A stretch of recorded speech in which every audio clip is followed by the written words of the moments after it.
Savoir et comprendre les plus récentes nouvelles qui nous touchent. Tout savoir en 24 minutes. Le suspense sera mince, Alexandre, à cette conférence de presse pour savoir que va annoncer Pablo Rodriguez. Oui, c'est à 11h aujourd'hui. Pablo Rodriguez qui va nous confirmer ce que tout le monde sait déjà, c'est-à-dire qu'il se lance officiellement dans la course à la direction du Parti libéral du Québec. Il a décidé de tenter sa chance. Cette annonce-là, il la fera d'ailleurs à Gatineau. Et ça te faisait sourciller un petit peu, Mario, j'ai l'impression. En fait, c'est la combinaison, tu sais, c'est des petits symboles. Puis je vais être là, l'Outaouais fait partie à 100% du Québec, incluant sa capitale régionale, Gatineau. C'est juste que t'es un politicien à Ottawa, tu restes député en te lançant. Il dit qu'il reste député pour quelques mois jusqu'à temps que la course soit officiellement commencée. Fait que tu gardes une patte à Ottawa. Puis là, tu fais la conférence comme dans la région de la capitale nationale du Canada. Parce que Gatineau, Ottawa, on appelle ça la grande région de la capitale nationale de la capitale du Canada. Plutôt que d'aller dans la capitale nationale à Québec. Tu comprends? Là où le siège du Parlement, hein, où les annonces se font généralement en politique québécoise.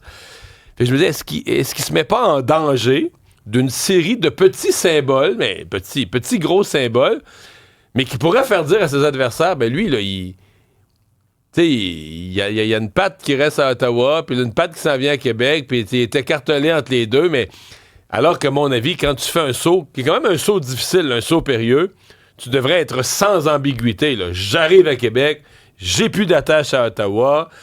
Ottawa, j'y ai fait ce que j'avais à faire, j'ai fait de mon mieux, mais c'est terminé, j'ai coupé, tu comprends, j'ai coupé ces attaches-là.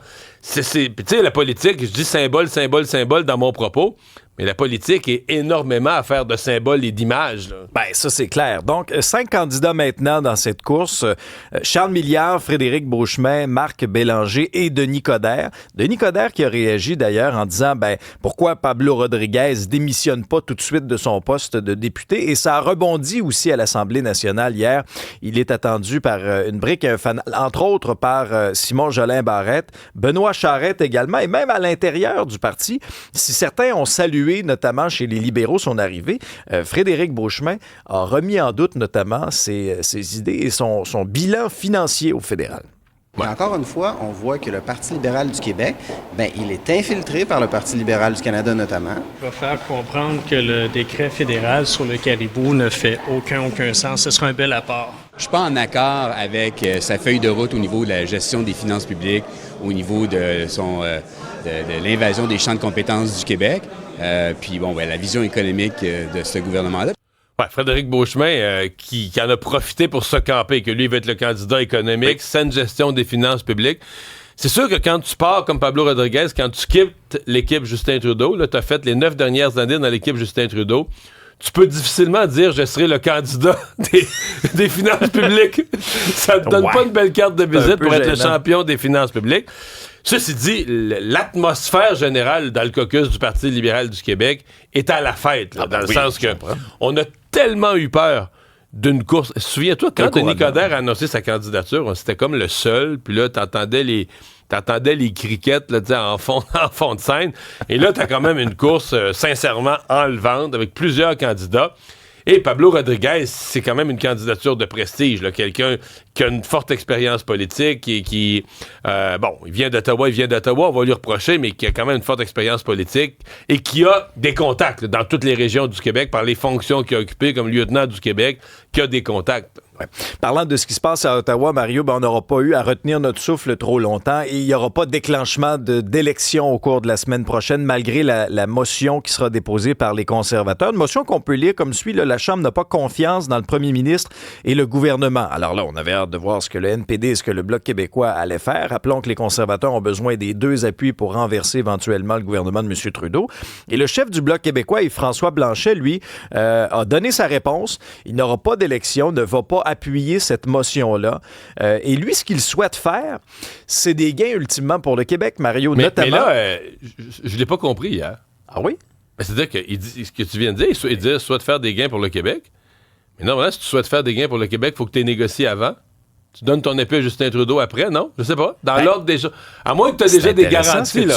C'est intéressant ce que tu soulignes là, parce que l'enjeu pour le Bloc québécois, c'est notamment la pension de vieillesse pour les 65 à 74 ans. Le Bloc québécois veut l'augmenter. Bon, ça, c'est vraiment, c'est l'os qu'il souhaite gruger. Et là, de ce qu'on pouvait lire, les libéraux semblaient ouverts à cette idée-là. Alors, est-ce que tu poses j'espère qu'ils ont une promesse. Non, mais tu poses la bonne question. J'espère qu'ils ont une promesse qui va sortir du garde-robe la semaine prochaine, parce que sinon, tu te dis, est-ce que Yves-François Blanchet... D'abord, appuyer Justin Trudeau pour un souverainiste, c'est vraiment pas naturel. Appuyer un gouvernement centralisateur pour un bloquiste, c'est vraiment pas naturel. Mais bon, faut que tu obtiennes quelque chose de gros. Je reprends ses mots, je pense qu'il disait, monsieur, quelque chose de rapide, de gros, de visible. Ben, on est un peu en attente de ça, sauf que hier, ce que j'ai senti, c'est que l'urgence pour Yves-François Blanchet, c'était pas tellement ce qu'il allait obtenir pour les Québécois. L'urgence, c'était de dire, il n'y aura pas d'élection, je vais appuyer Justin Trudeau. Plus vite, plus vite, plus vite. Là, écoute, à peine Pierre Poilievre avait fait connaître le texte de sa motion, il a dit non. Parce qu'il voulait pas laisser monter le suspense. Parce que tu vois, si tu laisses passer des jours, là, la tension monte, là, à un moment donné... C'est comme tous les médias du Canada vont être rivés sur la réponse d'Yves-François Blanchet. Et là, il voulait pas vivre cette montée de tension-là. Comme il savait qu'il allait soutenir Justin Trudeau, il aimait mieux le faire à première minute. Là. Pas d'illusion, il n'y aura pas d'élection, inquiétez-vous pas. Mais moi, j'ai trouvé que ça traduisait... C'est quand tu veux pas laisser les caméras se braquer sur toi, que tu dis non tout de suite, c'est parce que ça traduit un certain malaise. Là. Donc, j'ai hâte de voir comment les choses vont se jouer. Ben des gens qui pensent que c'est surtout le timing, là, que pour le NPD, on veut pas déclencher d'élection tant que le Sénat n'a pas fini d'étudier leur projet de loi chouchou sur l'assurance médicaments, que le Bloc veut obtenir ce dont tu viens de parler pour les... Puis qu'une fois que tout le monde, mettons en octobre, les élections fédérales, les élections américaines vont être en train de passer, les élections dans les provinces vont être passées, chacun va avoir obtenu ce qu'il veut. Qu'on pourrait peut-être aller en élection plus tard dans l'automne, plus proche de Noël, à suivre, mais ça va être un passage quand même difficile là, pour le Bloc québécois la semaine prochaine là, de se retrouver dans un appui aussi visible là, à Justin Trudeau. Suivi de ce dossier qui a fait énormément réagir, Mario... Paolo Galetti, ce conseiller municipal de Laval... Qui boit son thé sucré. Qui se met beaucoup de crème à main parce qu'il y a une main très gercée. Si tu passes les pots de miel, les gros pots de miel un après l'autre dans le thé, là... C'est pas bon, ça, trop de sucre. Non. Alors, ça avait fait énormément réagir l'histoire du bureau d'enquête. Et là, ben... Ceux qui le sait que le miel, là... Oui. Toi, tu t'inquiètes-tu de son taux de sucre? Ou... Non, c'est du vomi d'abeille. Hein. Ah! Ouais, mais c'est du bon vomi. Oui, non, mais l'abeille recrache le miel. Non, c'est une nuance. Mais en même temps, tu sais, l'agriculture, on met du fumier dans les champs. Oui, moi, je trouve ça correct. Moi, j'adore le miel. J'adore le miel. Quand tu me l'as dit, j'ai comme eu un petit... On va être obligé de se tourner vers le sirop d'érable, finalement. J'avais bien ça le miel avant que tu dises ça, Mario. Bon, alors, des choses ont quand même bougé. Là. Enquête de la Commission municipale du Québec maintenant sur ses dépenses. C'est la ministre des Affaires municipales, André Laforêt, qui l'a annoncé quelques heures après les révélations de nos collègues du bureau d'enquête qui ont levé le voile, justement, sur toutes sortes de dépenses jugées effectivement discutables, notamment, oui, on le dit à la blague, mais de la nourriture achetée chez Costco, mais aussi des produits Apple. Là. Je veux dire, quelqu'un qui est très connecté, là, que ce soit cellulaire, mais je te dirais, les produits Apple, même en ayant acheté les plus chers, même, ça paraît exagéré, mais ça peut se défendre. La montre de luxe Apple, c'est un peu plus tiré par les cheveux, mais les autres, ça peut se défendre parce que dans le cadre de tes fonctions, tu peux utiliser des outils informatiques. Mais toi, tu t'es-tu déjà crémé à main dans la crème à main de tes fonctions? La crème à main, des médicaments, là, des ibuprofènes, des céréales, de la nourriture en grosse quantité. C'est plus tough à passer un petit peu. Oui, c'est un peu plus compliqué à justifier, surtout quand, il ne faut pas faire de cachette, ils disent pour le bureau, mais quand tu apprends que le bureau est dans la maison, il n'y a pas de bureau. Tu sais, un député a un bureau de comté à un autre endroit. À la limite, il pourrait faire venir les journalistes, ouvrir le garde-manger et dire, regarde, ça, c'est la nourriture qu'on garde au bureau. Mais chez vous? Mais quand le bureau est dans la maison, c'est tentant de penser que le pot de beurre de pinot a servi une ou deux fois à des fins non politiques. Il faudrait voir le registre du beurre de pinot, Mario. Donc, premier développement, c'est cette enquête de la Commission municipale du Québec. Et le deuxième, et c'est venu par voie de communiqué de la part de son parti, le parti qu'il représente, Action Laval. C'est le chef par intérim qui confirme le retrait du parti de Paolo Galetti le temps de cette enquête-là. Et on a précisé dans le communiqué aussi que c'est pas le parti qui gère les dépenses de ce conseiller-là. C'est vraiment c'est lui-même. Oui, mais le trésorier de la ville aussi. Mais ce que je comprends... moi, hier, j'ai reçu à LCN le maire de Laval qui demande au conseiller Galetti de rembourser, mais qui explique que c'est un budget... Bon, évidemment, c'est pas des millions, c'est 46 000 $ par année, mais que c'est très discrétionnaire. Il s'appelle un budget de recherche et de soutien. Ouais.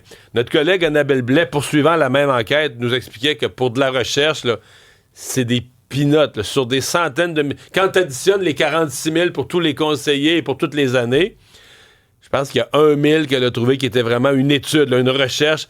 Donc, l'aspect recherche semble très faible. On se paye de la publicité, on achète des billets pour aller à des événements. Bon, on défendra toujours que si on achète des billets pour aller à une soirée d'un club sportif... Du réseautage. C'est ça, on fait du réseautage, on va rencontrer les citoyens, on encourage, ça se défend. Mais, disons, on a l'air à utiliser plus le budget pour faire de la politique, aller rencontrer le monde. Bon, dans ce cas-là, l'épicerie, ça, c'est une autre affaire. Beaucoup moins pour vraiment de la recherche, pour faire des travaux de recherche, pour alimenter le débat public à l'hôtel de ville. Mais est-ce que c'est illégal? Non. Parce que le maire m'expliquait, le budget, là, les conditions sont très, très, très, très larges. Et le trésorier de la ville, à moins de voir quelque chose qui, à sa face même, paraît illégal, il rembourse. Il rembourse aux présentations des factures. Dans le cas de Galetti, j'ai compris du reportage d'Annabelle Blais que le trésorier de la ville s'est protégé.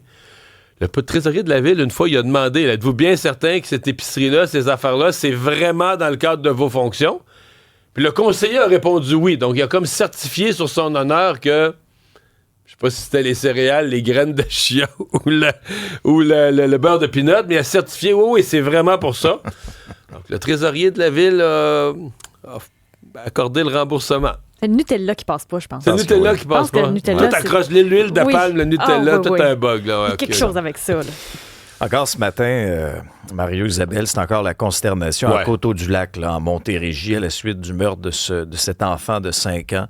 La mère de 29 ans a été arrêtée, accusée de meurtre prémédité. On ne peut pas vous la nommer, on ne peut pas l'identifier sous ordre du tribunal pour protéger l'identité de la victime. Refaisons un peu les faits. Donc, hier, vers 3 heures du matin, les policiers se rendent dans cette résidence du chemin du fleuve.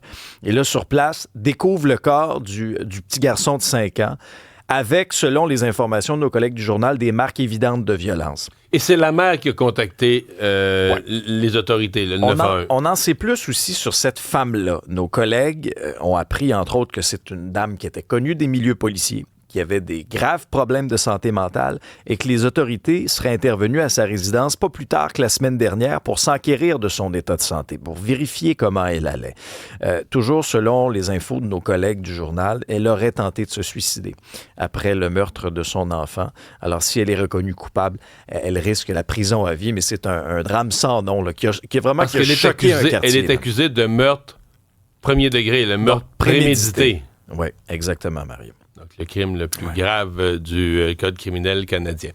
Et au Liban, le Hezbollah, après les pagettes, et même dans certains cas, ça se passait dans le cadre des cérémonies funéraires des gens tués la veille par leurs pagettes. Il y a des membres du Hezbollah qui avaient des walkie-talkies. Ouais. Et ces walkie-talkies ont explosé à leur tour dans plusieurs villes, Mario. Donc, le bilan est très lourd. 20 morts, 450 blessés selon le plus récent bilan ce matin. Donc, c'est moins de walkie-talkie en nombre, c'est moins au total, mais plus de morts. Plus de morts, c'est ça. Parce que dans l'attaque précédente, donc, on parlait de 12 victimes, 2800 blessés. Et là, il y a une crainte d'escalade là, dans la région. C'est-à-dire que le Hezbollah accuse Israël d'être entièrement responsable des explosions. Puis on se souviendra notamment le New York Post qui refaisait un peu le fil des événements en disant que Israël aurait réussi à intercepter dans la chaîne de commande du côté là, de Taïwan Taïwan les fameux pagettes, donc les fameux téléavertisseurs pour y inclure des engins explosifs. Alors, de quelle façon on a réussi à piéger les walkie-talkies? Est-ce que c'est un peu de la même façon?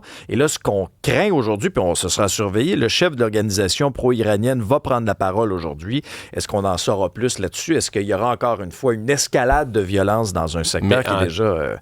il y a tout un enjeu moral. Est-ce que ça se faisait? Mais en termes de déstabilisation de ce groupe terroriste qui est le Hezbollah, c'est fou là, ce que Israël, en tout cas, le Mossad, les services de secret israéliens, qui n'ont pas revendiqué, qu'on présume être derrière ça, parce qu'ils font deux choses. Un, ils décapitent l'organisation. Tous les leaders, tous les gens actifs, tous les joueurs importants, en fait, la grande majorité avaient sur eux ces équipements de communication, donc ont été blessés. Dans plusieurs cas, gravement blessés, donc ne seront pas en état là, de combattre au cours des prochaines semaines. Deux, sont devenus tous identifiés et identifiables. Et trois, ne sauront plus comment communiquer entre eux. Parce que quand tu veux faire la guerre ou tu veux faire des moyens terroristes, la communication, c'est la base. Déjà, ils n'utilisaient plus de téléphone cellulaire parce qu'ils s'étaient aperçus que c'était une façon de les géolocaliser, de les retrouver. Alors, abandonne le téléphone cellulaire, avait remplacé par le pagette. Là, t'as plus cell, pagette, walkie-talkie, il te reste quoi pour communiquer? Il reste pigeon voyageur ou signaux de fumée. Pas grand-chose. Et Donald Trump va se rendre à Springfield. Oui, et pour se remettre un peu en contexte, remettons-nous un peu dans l'ambiance de ces déclarations au débat présidentiel qui avait accusé les immigrants de manger des animaux de compagnie, des honnêtes citoyens de Springfield. Ça avait donné lieu à toutes sortes de parodies. They're eating the dogs. They're eating the cats. They're eating the pets of the people that live there. Alors, si ça avait fait sourire un peu sur la toile, les conséquences directes sur le terrain... Parce que ça, c'est un musicien, je sais plus combien de clics il est rendu, mais c'est un musicien qui s'est amusé à reprendre les phrases du débat et en faire une chanson. Là. Ça, c'est un des extraits qui a le plus tourné, mais au-delà du ridicule de la déclaration de Trump sur le terrain à Springfield, pour les résidents, pour les autorités, ça a eu des conséquences désastreuses. 33 alertes à la bombe, des fermetures d'écoles. Alors, il a annoncé hier... L'hôtel de ville a dû fermer un jour. Entre autres, t'as raison. Alors, il était de passage à New York hier et c'est à ce moment-là qu'il a déclaré que oui, je vais me rendre en Ohio, à Springfield, d'ici les 2 prochaines semaines. Il a même dit quelque chose comme, je sais pas si je vais en revenir vivant, mais alors c'est ça, c'est du grand Donald Trump et j'ai bien hâte de surveiller. Mais ça nous dit que s'il se rend à Springfield et que son colistier, le J.D. Vance, candidat à vice-présidence, a continué à marteler cette histoire-là, ça nous dit quand même que malgré le caractère un peu loufoque de l'histoire, c'est un peu ce que nous disait Stéphane Bureau, le sujet de l'immigration illégale des migrants est suffisamment rentable politiquement pour Donald Trump que quand ils font la balance des inconvénients, l'histoire des chats et des chiens, c'est ridicule, il y a une partie de la population qui rit de ça, mais en même temps, ça rappelle l'histoire des migrants illégaux d'une manière qu'eux autres considèrent encore politiquement rentable. Oui. Parce que sinon, il irait pas là. Il y a un enjeu de nombre. Je veux dire, la population de Springfield, en termes de ratio, là, ce qu'ils ont reçu... on parle, mettons un chiffre rond, là, on parle d'une ville de 50 000 habitants qui reçoit 20 000 nouveaux arrivants. C'est ça. Fait que c'est sûr que si tes écoles, tes hôpitaux, tes infrastructures sont prévues, puis ton logement est pour 50 000 personnes, si tu reçois 500 personnes, 1000 personnes, tu vas les accueillir. Si tu en reçois 20 000 en ratio... L'enjeu est là, Mario. Ça se peut juste pas. On a eu les nominations à la disque, Isabelle. Oui, et ceux qui dominent, ce sont les Cowboys fringants, Carquois et Soulja. Les Cowboys fringants, bien évidemment, cet album qui est sorti posthume a touché le cœur de tout le monde. Et même quand on réentend la fin du show, ça nous fait encore le même effet. Tombe le rideau. Ce soir, le vieux chanteur a donné son dernier show. Pour le gala principal, c'est 7 nominations que le groupe reçoit comme chanson de l'année, groupe ou duo de l'année. Surprise, c'est la première fois que Jean-François Posé est nommé dans la catégorie auteur-compositeur, je te jure, en 25 ans. C'est le plus grand auteur, c'est la plus belle plume de chansons, peut-être avec Linda Lemay, mais c'est... Dans les dernières décennies, dans les 20 dernières années, c'est vraiment... Mais ça se peut pas. Je sais. ça me fait remettre en question les galas parce que je me dis, si un gars comme Jean-François Posé n'a jamais eu ce genre de citation-là, bon, mais ça enlève un peu de crédibilité. Là. Ça veut dire je sais que ces genres de galas, c'est des inscriptions, mais quand même, tu te dis, Jean-François Posé, je sais qu'on a posé la question à Louis-Jean Cormier qui n'en revenait pas, lui non plus, il a eu la même réaction que toi, là, de dire, ben voyons donc. Ça se peut mais en fait, on s'en était pas rendu compte. Non, ben non, ça va vite, puis la vie va vite, puis mais oui, c'est la première fois. Moi, je suis, le mot, c'est flabbergasté. Je peux pas comprendre. Et je me dis, donc, il faudrait peut-être revoir notre façon de faire des galas.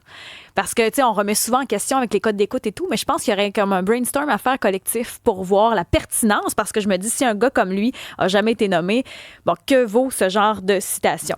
On parle également du groupe Carquois qui en obtient 5. Carquois qui a fait un retour, hein, mais c'était pas volontaire. Eux autres, ils ont fait la tournée des festivals, mais ça a pogné, comme on dit en bon québécois. Ils sont entre autres en nomination pour Album de l'année, Choix de la critique, entre autres. Il y a le groupe Sale Barbe qui reçoit 5 citations. Soulja aussi. C'est une belle histoire, Sale Barbe, ça. C'est vraiment chouette. C'est le fun d'un groupe. C'est le fun d'un groupe qui est créé en disant pas on s'en va gagner justement à la disque. On s'en va faire le party, puis on va voir ce que ça donne au fur et à mesure. Puis il y a une authenticité dans leur musique, on se reconnaît là-dedans, puis les chansons restent en tête. Je veux dire, ils ont tout pour plaire. Là. Je trouve ça vraiment chouette. Et fait intéressant aussi pour Barnev. Barnev, c'est le choriste de Céline qui a été à ses côtés pendant 25 ans. On l'a vu, il a lancé un album dans les derniers mois. Il a fait partie de Céline Symphonique. C'est sa première citation en tant qu'artiste de la relève. Je trouve ça fascinant. Hier, il m'en parlait, puis il était tellement content de se dire, il a fait un choix, tu sais, il ne retournera pas aux côtés de Céline si jamais il revenait sur scène parce que lui, il veut se concentrer sur ses projets. Puis là, ben, d'avoir de souligner ça, finalement, pour lui, c'était comme une fleur. Donc, il y a 150 galas, le gala de la disque, il y a le 30 octobre, il y a le gala de l'industrie, mon premier gala, et le gala de la disque principal, c'est le 3 novembre. Et cette année, c'est Pierre-Yvroy Desmarais qui va animer. C'est pas Louis-José Hood. Oh, ça aussi, ça va être pour une lui, marche. la barre est haute parce que Louis-José était très, très bon. Le meilleur. Canadien. Et sur glace, hier, on était en gymnase. C'est ça. C'était les tests physiques hier. Aujourd'hui, premier entraînement sur glace. Mais ce qui a retenu mon attention, c'est surtout les déclarations de Martin Saint-Louis. Tu sais que dans le monde de la finance, on a l'oracle d'Omaha, qui est Warren Buffett. Oui. Ben, nous, à Montréal, on a l'oracle de Laval, Martin Saint-Louis. Tu te souviens de la game dans la game? Oui. D'être dans le train, le joueur dans la bonne chaise. Et là, on a eu droit hier. La différence entre jouer au hockey et être un joueur de hockey. Oh. Tu sais, c'est une grosse différence entre être quelqu'un qui joue au hockey et un joueur de hockey. Puis je pense que les gars, ils savent la définition d'un joueur de hockey. C'est une grosse différence. Puis vous autres, vous ne ferez plus de compromis là-dessus, Martin? On pourrait savoir la différence, la définition? Ouais. C'est la différence. Parce qu'un gars qui joue au hockey, il fait juste jouer, puis un joueur de hockey, il gagne. Là, c'est complet.